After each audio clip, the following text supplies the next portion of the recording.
భక్తివర్ణ ప్రేక్షకులకు శుభోదయం. 28/6/2025 స్వస్తి స్త్రీ జాతర విశ్వావసునామ సంవత్సరాయణం. గ్రీష్మ ఋతువు ఆషాఢమాసం శుక్లపక్ష తదియ శనివారం. తదియ మధ్యాహ్నం 12:22. నక్షత్రం పుష్యమి నక్షత్రం ఉదయం 9:26 వరకు. వర్జన్ రాత్రి 10 గంటల 19 నిమిషాల నుండి 11 గంటల 56 వరకు. దుర్ముహూర్తాలు ఉదయం 5 గంటల 30 నిమిషాల నుండి 7 గంటల 15 వరకు.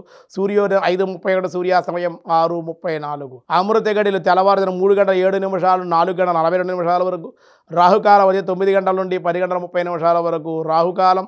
శుభ సమయం ఉదయం 7 గంటల 45 నిమిషాల నుండి 8 గంటల 15 వరకు.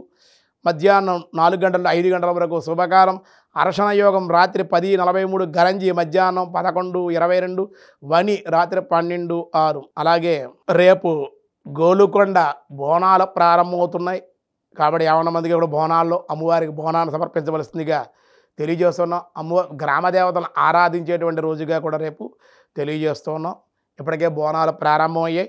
అమ్మవారు చక్కగా భక్తి ప్రపత్తులతో ఆ బోనాలు సమర్పించడం వల్ల కుటుంబ అభివృద్ధి, సంతానాభివృద్ధి, కడుపు చలవ కూడా గ్రామానికి లోకానికి కూడా మంచిది అని చెప్పి ఆ బోనాలు అమ్మవారు సమర్పించవలసిందిగా తెలియజేస్తూ ఉన్నాం.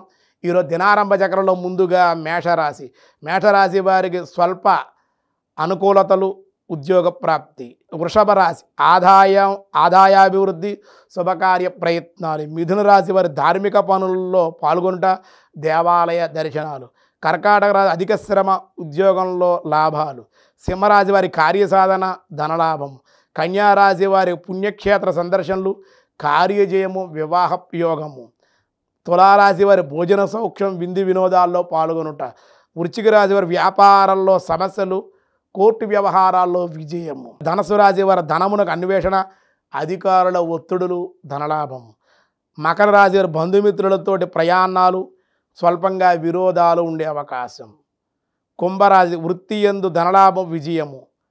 మీనరాశి వారికి వస్తు వస్త్ర భూషణ ప్రయత్న కార్యలాభాలు.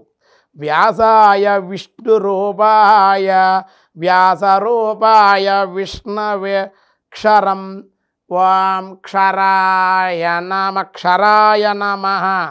క్షరము అంటే నశించున్నది అని అర్థము. కాబట్టి దంతముయు కానవచ్చినది అంతయు నశించున్నదే అంటే ప్రకృతి అంతా నశించిపోతుంది.